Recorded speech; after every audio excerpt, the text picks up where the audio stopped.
voici donc tous rassemblés pour un temps de culte, un temps de reconnaissance et de joie, un temps de remise à Dieu de tous ces moments forts que nous avons vécus ensemble. Nous allons les partager avec vous qui vous retrouvez de l'autre côté de vos écrans. Le thème de notre camp était « Ces rencontres qui transforment ». Soyez donc tous et toutes, présents et lointains, les bienvenus. Je vous invite à la prière. Seigneur, tu nous as donné de multiples occasions de rencontres avec les autres et avec toi. Permets que s'ouvre maintenant pour nous un moment privilégié de rencontre avec ta parole. Ouvre notre cœur et notre esprit. Amen. Donc nous chantons « Seigneur, nous arrivons ». Nous prendrons le refrain, la strophe 1, le refrain, la strophe 3 et le refrain avec la fin du refrain 4.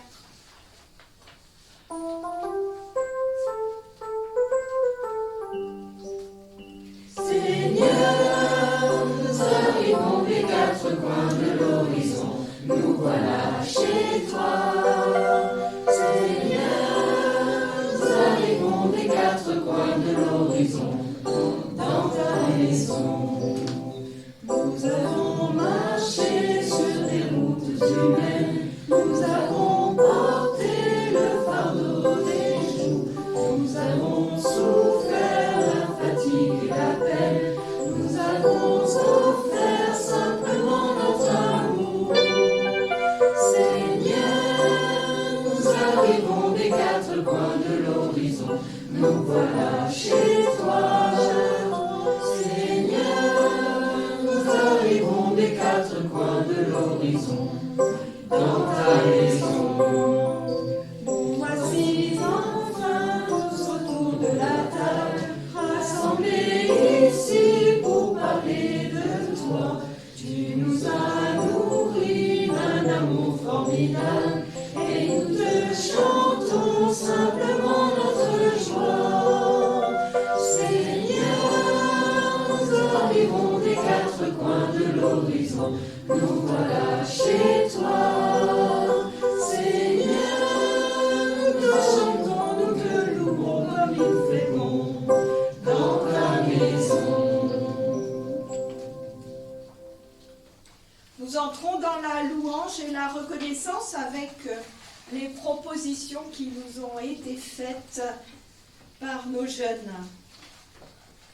Seigneur, nous voulons te remercier aujourd'hui pour toutes les fois où tu es venu vers nous, comme avec les disciples d'Emmaüs, pour nous montrer la voie. Comme pour Zachée, tu as cru en nous, en dépit de nos actes parfois, et nous t'en sommes infiniment reconnaissants. Comme avec la femme adultère, tu nous offres ton pardon inconditionnel. Et par ce geste, tu nous rends infiniment libres pour toi. Comme avec la femme cananéenne, tu te laisses rencontrer, déplacer même parfois, pour nous rejoindre dans nos difficultés et nos peines. Tu nous montres ainsi le chemin. Amen. Je vous invite à chanter « Roi des rois ».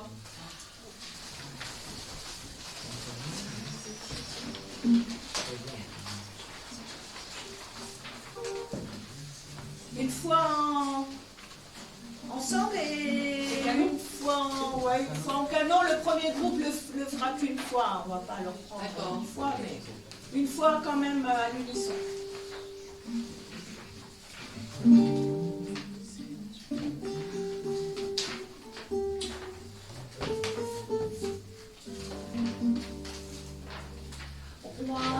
Roi, Seigneur des seigneurs, gloire, alléluia. Roi des rois, Seigneur des seigneurs, gloire, alléluia. Jésus, Prince de paix, gloire, alléluia. Jésus, Prince de paix, gloire, alléluia. Jésus.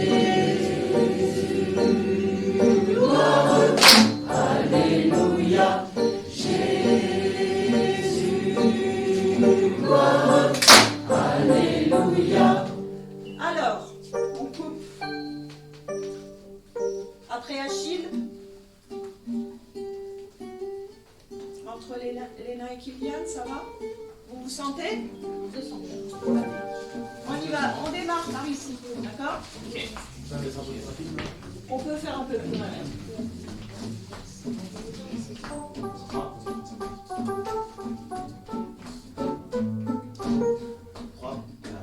Roi des rois, Seigneur des seigneurs, gloire, alléluia. Roi des rois, Seigneur des seigneurs, gloire, alléluia. Jésus, merci Seigneur, gloire, alléluia. Jésus, merci Seigneur, gloire, alléluia. Jésus, merci Seigneur, gloire,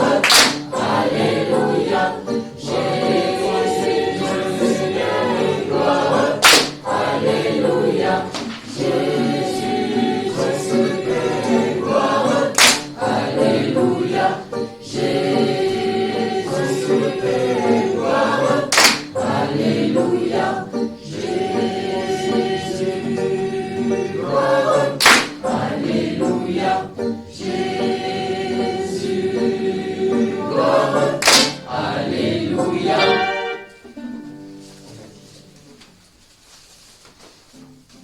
Nous entrons dans un moment de repentance. Seigneur, nous te demandons pardon pour tous les péchés commis, pour toutes ces erreurs de tir que nous accomplissons malgré nous. Pardon pour le mal que nous faisons, parfois sans le savoir, et pour nos trahisons dont les effets perdurent dans le temps. À tes yeux, nous l'avons lu dans l'Évangile, tout le monde mérite le pardon. Nous nous confions donc avec confiance à ton amour. Amen. Et je vous invite à chanter mon ancre et ma voile.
Tu m'offres chaque jour.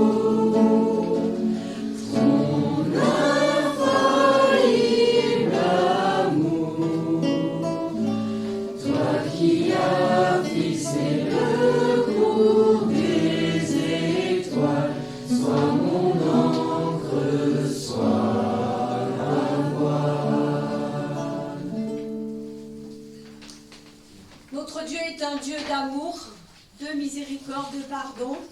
Ce pardon, il nous l'offre chaque jour. Il nous manifeste sa bonté, sa miséricorde. Il nous dit, qui que tu sois aux yeux des humains, je m'invite chez toi. Moi non plus, je ne te condamne pas, va et ne pêche plus. Et puisque nous avons été libérés, eh bien nous chantons libres de nos chaînes.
Pardonnés et libérés, écoutons maintenant comment Dieu veut être servi. Dieu le Père nous comble de ses dons. La vie et la nourriture, le corps et le vêtement, les humains et leur amitié. Apprenons à reconnaître le mystère de toute créature. Elle nous est donnée. Gardons-nous de la possession orgueilleuse qui use et abuse à son gré. Ne gaspillons pas ce qu'il nous confie. Apprenons de lui le respect pour tout ce qui est faible et sans défense. Il nous invite à comprendre que toute vie est précieuse et que n'importe quel humain à ses yeux vaut plus que tout. Amen. Et nous chantons devenir témoins, puisque c'est à cela que nous sommes invités.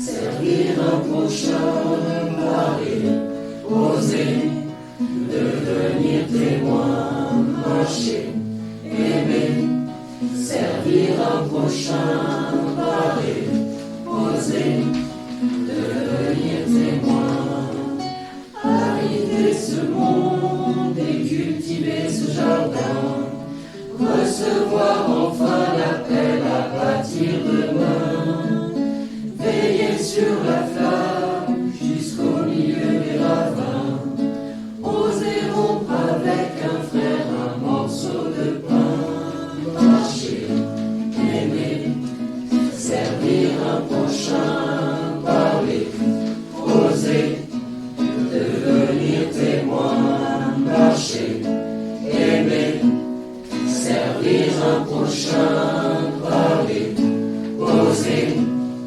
devenir témoin, résister sans armes avec la force d'aimer, recevoir enfin la foi et la dignité, protester sans haine, défendre la liberté, accueillir les différences aux seules unités, marcher, aimer, servir un prochain, parler, oser, devenir témoin, marcher, aimer, servir un prochain, parler, oser, devenir témoin, prier un Seigneur et reconnaître un Sauveur, recevoir le plaisir d'une vie apaisée, soigner les malades, visiter les prisonniers, être les témoins d'une vie ressuscitée, marcher, aimer, servir un prochain, parler, oser, devenir témoin, marcher, aimer, servir un prochain, parler, oser, devenir témoin, préserver la vie et naître d'humilité, refuser l'illusion d'une terre sans fin, rejeter les peurs des gardiens de vérité, restaurer les brèches et préparer les chemins, marcher,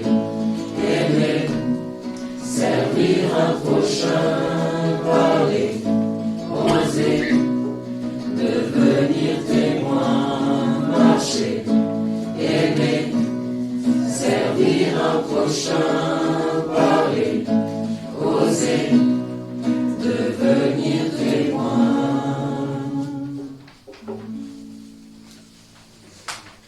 Nous prions avant d'ouvrir les Écritures afin qu'elles deviennent pour chacun et chacune d'entre nous véritablement paroles de vie.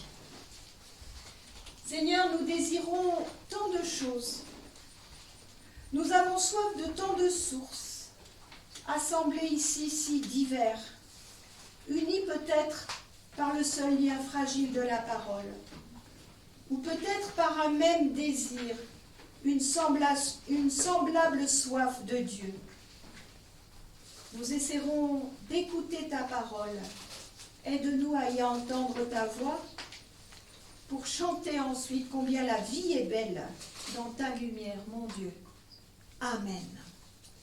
Et donc le texte que nous avons choisi, c'est encore une rencontre et c'est dans l'Évangile selon Luc au chapitre 24, les versets 13 à 35.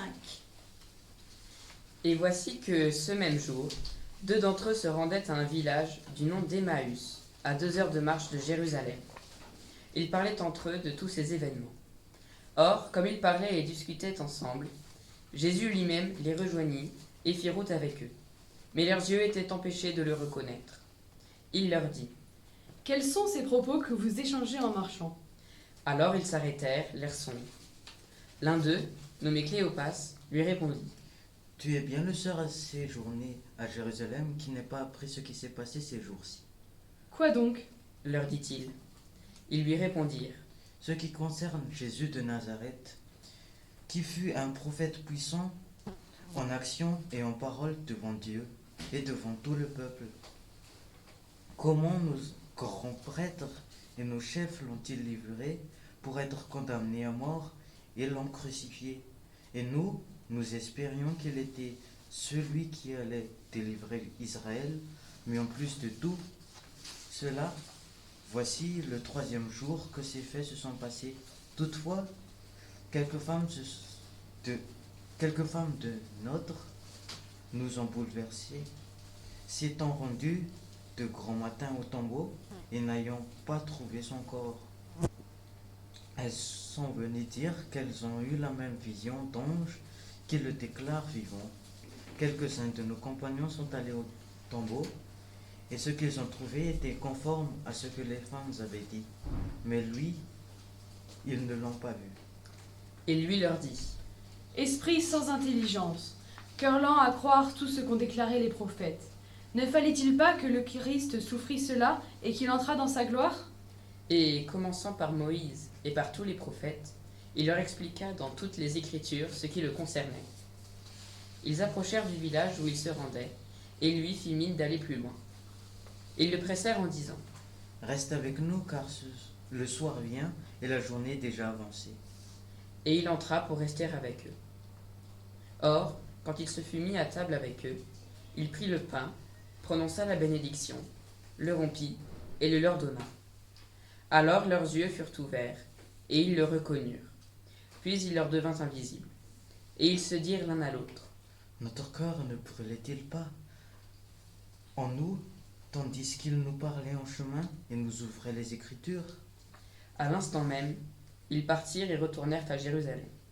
Ils trouvèrent réunis les 11 et leurs compagnons, qui leur dirent. C'est bien vrai, le Seigneur est ressuscité, et il est apparu à Simon.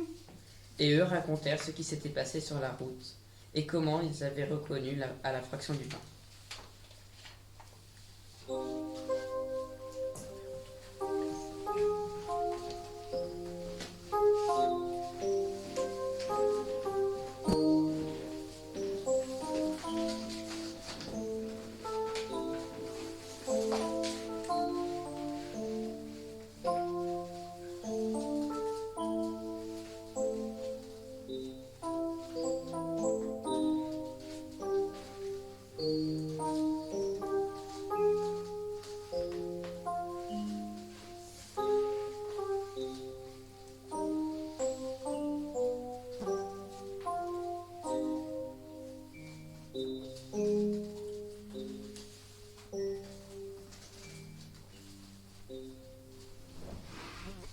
Alors vous avez entendu la 4e des rencontres que nous avons étudiées cette semaine, la 4e des rencontres de Jésus ou avec Jésus.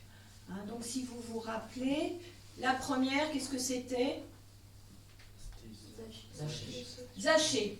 Donc là, Zachée, c'était Jésus. Qu'est-ce qu'il faisait? Qu'est-ce qu'il a fait avec Zachée? Il s'est invité chez lui. Il s'est invité chez lui.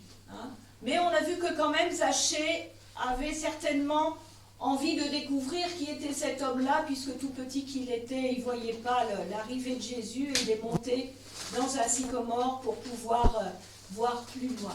Donc, première rencontre avec un type qui est un peu à l'extérieur de la société, un collabo, on pourrait dire, et puis surtout aussi quelqu'un d'impur, puisqu'il fréquente des païens, donc des non-juifs, et enfin, il a tendance à piquer un peu dans la caisse de ceux qui sont censés lui donner l'argent pour les Romains. Donc, Jésus va au-devant de cet homme, et qu'est-ce qui se passe pour cet homme? Apolline? Il va donner plus d'argent à qui il a pris. Voilà, il va donner plus que ce qu'il a pris en trop. Donc, On s'est demandé si la conversion était radicale ou si elle était momentanée, ça on ne le saura pas. Mais voilà, une première rencontre qui a changé un homme, Zachée. La deuxième rencontre que nous avons travaillée, c'était la Cananéenne. Et là, qui est-ce qui a été transformé selon nous? C'est Jésus. C'est Jésus. Hein, Jésus, qu'est-ce qui se passe quand la Cananéenne lui demande de venir aider sa fille? Isaac? Il refuse car il n'est pas venu pour aider ces gens-là. Ouais, il se considère comme étant simplement là pour qui? Les Juifs. Les Juifs, les enfants d'Israël, hein, les enfants du peuple juif, enfin les enfants, les personnes du peuple juif. Et la Cananéenne arrive à le convaincre en ayant entendu quand même pas mal de choses qui vous ont bien choqué, mais donc Jésus finalement admet que ben non, il n'est pas seulement là pour les enfants d'Israël, mais bien pour tout le monde, et donc y compris pour nous, et ça on en est bien rassurés. Troisième rencontre, La femme adultère. la femme adultère. Alors là, c'est ni Jésus qui va au-devant elle, ni elle qui vient au-devant de lui. Qu'est-ce qui se passe? C'est la foule. Ouais, c'est la foule est là, mais qui c'est qui l'amène à Jésus? Les pharisiens. Les pharisiens, les scribes. Hein, et pas du tout parce que cette femme, enfin bien sûr, elle a commis un adultère, ok, mais à la limite, c'est pas trop ça qui les intéresse, c'est le bon prétexte pour essayer de coincer Jésus. Et là, qui est-ce qui va être transformé par cette rencontre? Voyons. À peu près tous, enfin les pharisiens et aussi la femme adultère. Alors oui. Alors la femme adultère, ben, qu'est-ce que lui dit Jésus?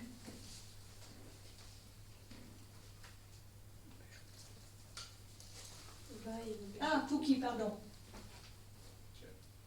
Il dit, moi non plus, je ne te condamne pas, rentre chez toi et ne pêche plus. Voilà, alors on peut, là aussi, hein, on peut se dire, bah, est-ce que ça va durer, est-ce que ça va pas durer, mais peu importe, ça c'est pas notre problème, hein, c'est entre elle et Dieu après, hein, c'est pas notre souci. Mais voilà, donc, et les pharisiens, la foule, qu'est-ce qui se passe en eux? Quelle est la transformation qui se fait en eux? Angelo? Fait que finalement ils ne sont pas tout blancs, comme Jésus leur a dit que celui qui n'a jamais péché lui lance la première pierre, et donc ils se rendent compte qu'ils ont tous péché. Oui, tout le monde finalement, en se regardant intérieurement, se dit bah, je vaux peut-être pas mieux que cette femme-là, donc je vais pas lui jeter une pierre, et donc tous s'en vont. Donc ils apprennent, espérons là aussi que ça va durer, en tout cas à pas juger seulement à la première impression, mais peut-être à se dire qui suis-je pour juger, hein, donc ne jugez pas, vous ne serez pas jugés, ne condamnez pas, vous ne serez pas condamnés, a dit Jésus ailleurs. Donc ça, c'est une manière de leur montrer. Des fois, les paroles c'est bien, mais l'expérience vécue, ça s'ancre encore un peu plus. Et là aujourd'hui, la rencontre qui se passe, c'est celle de deux disciples. On connaît le nom d'un, c'est Cléopas, l'autre on ne sait pas. Deux disciples qui vraisemblablement rentrent chez eux un peu déprimés. Quoi d'autre? Perdu. Perdus, attristés, déçus sans doute. Ils avaient cru dans cet homme-là, ils croyaient que c'était le Messie. Qu'est-ce qu'était censé faire le Messie? Sauver Israël et le monde.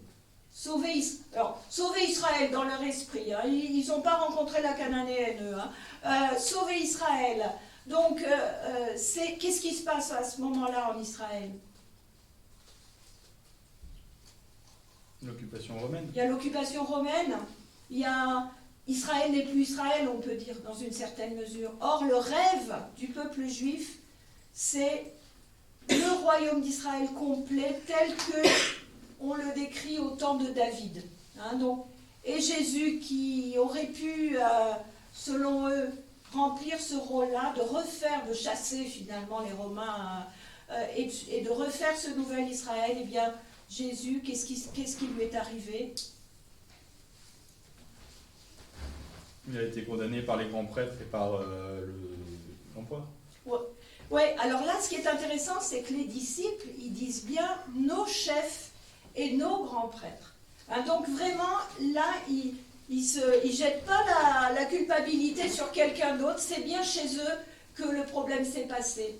Oui. Donc, il a été condamné et qu'est-ce qu'on lui a fait? Il a été crucifié. Crucifié, hein, ce qui est quand même pas une mort très agréable, c'est le moins qu'on puisse dire, et surtout une mort complètement ignominieuse. C'est les bandits, c'est pas rien. Donc voilà. Et puis ça fait 3 jours et bah, ils rentrent chez eux. Pourtant quoi? Quelques femmes ont bien dit qu'elles l'avaient vu. Mais si maintenant on se met à croire les femmes, je sais pas où on va. Donc ils les ont pas crues, ils sont partis. Effectivement, voilà. Donc c'est l'époque. Hein. Donc ils sont partis et ils rencontrent quelqu'un. Alors nous les lecteurs, on a quelque chose qu'on connaît de plus que ceux qui sont en train de le vivre. C'est que c'est Jésus qu'ils rencontrent. Pourquoi est-ce qu'ils ne le reconnaissent pas?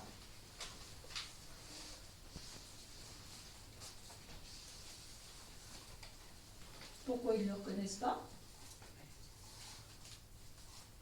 Peut-être qu'il n'a pas la même apparence. Peut-être il n'a pas la même apparence. C'est Jésus ressuscité, Aude. Ils sont tellement dépités et un peu centrés sur eux-mêmes et sur leur malheur qu'ils ne se rendent pas compte du monde. Peut-être ça aussi, vous, va. C'était ça.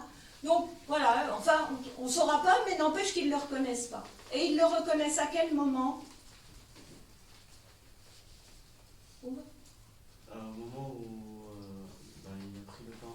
Il a voilà. sorti des mots. Il rompt le pain, il le bénit, etc. Ce qui est un geste assez courant, mais eux, ça leur fait penser au dernier repas, hein, la dernière scène.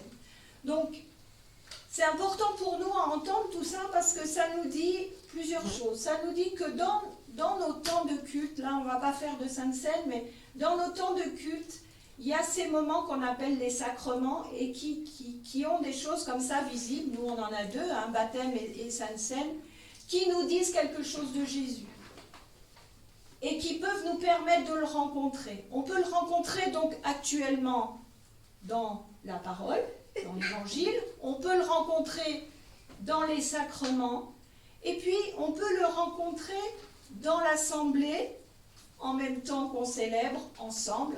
Le Christ est présent, on dit là où 2 ou 3 sont, le Christ dit là où 2 ou 3 sont réunis en mon nom, je serai au milieu d'eux. Donc à chaque fois qu'on est là pour parler du Christ, eh bien il est quelque part là parmi nous. C'est pas magique, mais c'est peut-être il y a une parole de lui en nous qui va aider quelqu'un d'autre.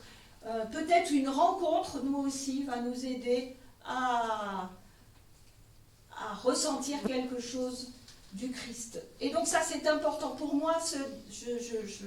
C'était important pour nous de terminer par celui-là de texte, parce que avant on pourrait se dire c'est des rencontres historiques. C'est passé, ça ne nous concerne plus, ah ben ils ont eu de la chance ces gens-là. Mais là, ça nous dit qu'encore maintenant, après la mort et la résurrection du Christ, eh bien on peut toujours éventuellement le rencontrer au détour d'un de nos chemins. Et peut-être tout particulièrement quand on est abattu, quand on est déprimé, quand on est déçu, quand on croit que tout est foutu de chez foutu et qu'il n'y a plus rien à en tirer, peut-être que là, il y aura quelqu'un qui va nous dire quelque chose, ou nous sourire, nous faire un regard, je ne sais pas, quelque chose qui va faire « Ah, ouais, il y a quelque chose du Christ là qui m'a rejoint ». Et c'est ce que je vous souhaite, bien évidemment, à tous et à toutes. Eh bien, on va chanter Chaîne d'amour, puisque c'est ça, être le Christ l'un pour l'autre, les uns pour les autres.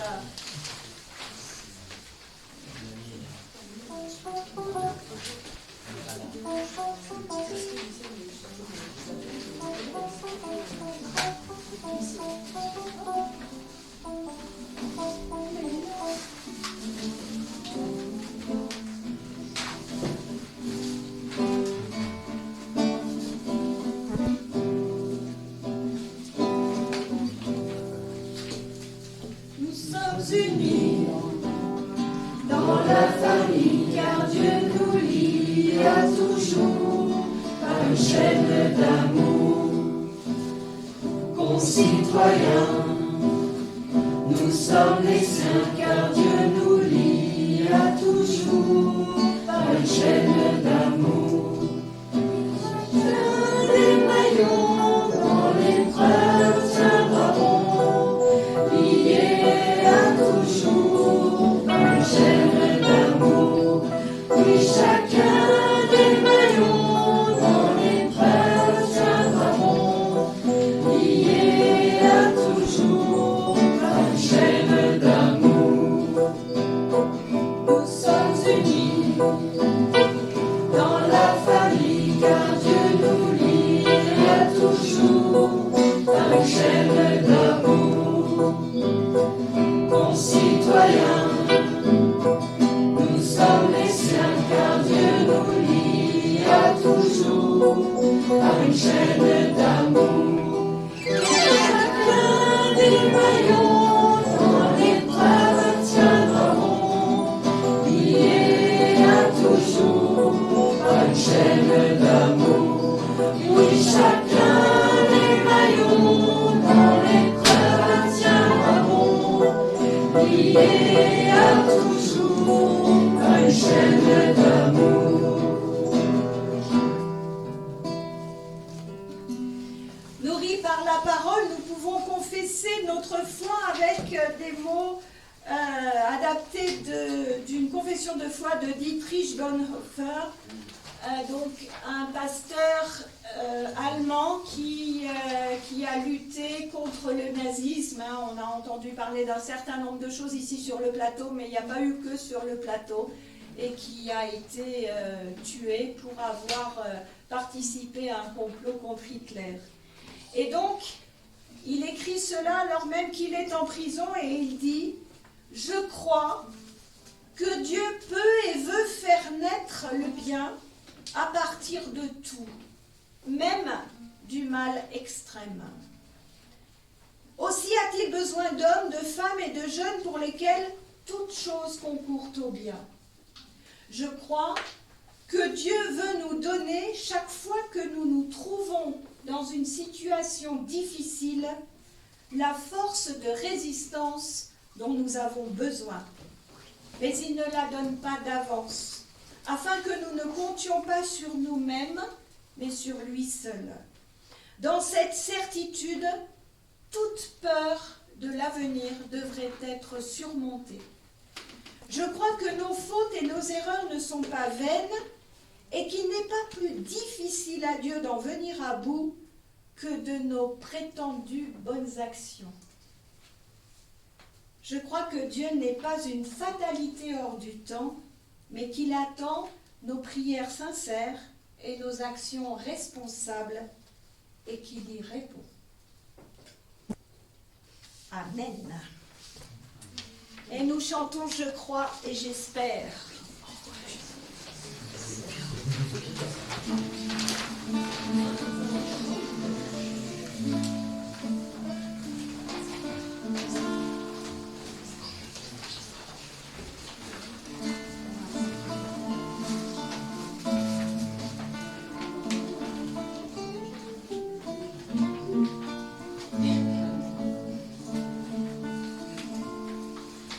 Crois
l'information de celles et ceux qui sont de l'autre côté de l'écran,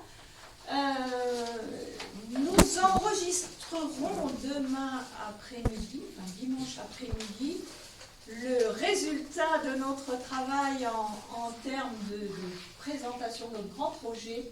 Et donc, il sera mis en ligne au plus vite ensuite. Donc, si vous avez envie d'en savoir encore plus sur ce que nous avons vécu ici, eh bien, vous pourrez aller sur le site de l'Église protestante unie de Corse et vous trouverez. Sinon, vous nous contactez. Si vous ne trouvez pas, on vous expliquera. Voilà, donc nous avons beaucoup travaillé. Il y a beaucoup de talents parmi nos jeunes et donc on est très heureux de pouvoir vous présenter de cette manière-là le travail de toute une semaine qui a été intense. C'est le moment de l'intercession. Seigneur, en cette période de vacances, pour beaucoup, nous prions pour que chacun, chacune, puisse passer les vacances et trouver le repos dont il ou elle a besoin.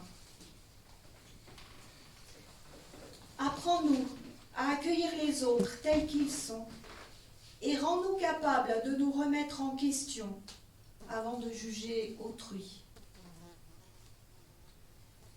Nous voulons te confier aussi celles et ceux que nous connaissons, qui sont aujourd'hui dans la détresse, la difficulté ou la maladie. Nous te les nommons dans le secret de nos cœurs.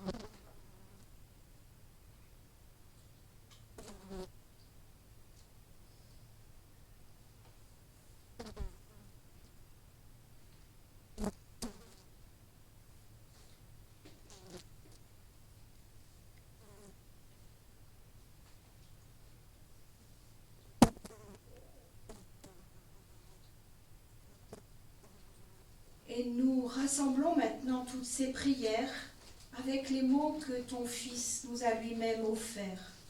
Notre Père, qui es aux cieux, que ton nom soit sanctifié, que ton règne vienne, que ta volonté soit faite sur la terre comme au ciel. Donne-nous aujourd'hui notre pain de ce jour. Pardonne-nous nos offenses, comme nous pardonnons aussi à ceux qui nous ont offensés. Et ne nous laisse pas entrer en tentation, mais délivre-nous du mal. Car c'est à toi qu'appartiennent le règne, la puissance et la gloire pour les siècles des siècles. Amen. Je vous invite à vous lever pour recevoir un dernier renvoi avant la fin de ce culte, ainsi que la bénédiction de la part de notre Seigneur. Sachez ouvrir vos cœurs et changer votre regard. Tenez-vous prêts à toute rencontre. Le Christ peut vous retrouver au détour de tous vos chemins, au travers de l'inconnu que vous croiserez. Que notre Dieu, Dieu de la rencontre, qui a voulu venir lui-même jusqu'à nous, vous bénisse et vous garde, qu'il vous accompagne et vous offre sa paix et sa joie. Amen. Amen. Et nous terminons par un tube, une flamme en bois.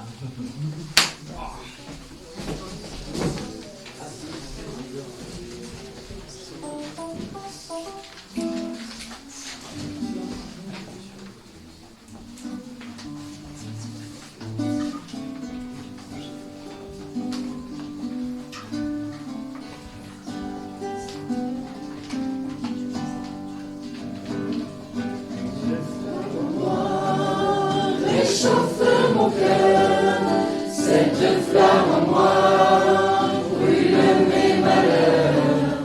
Je sens qu'elle est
est un beau jour.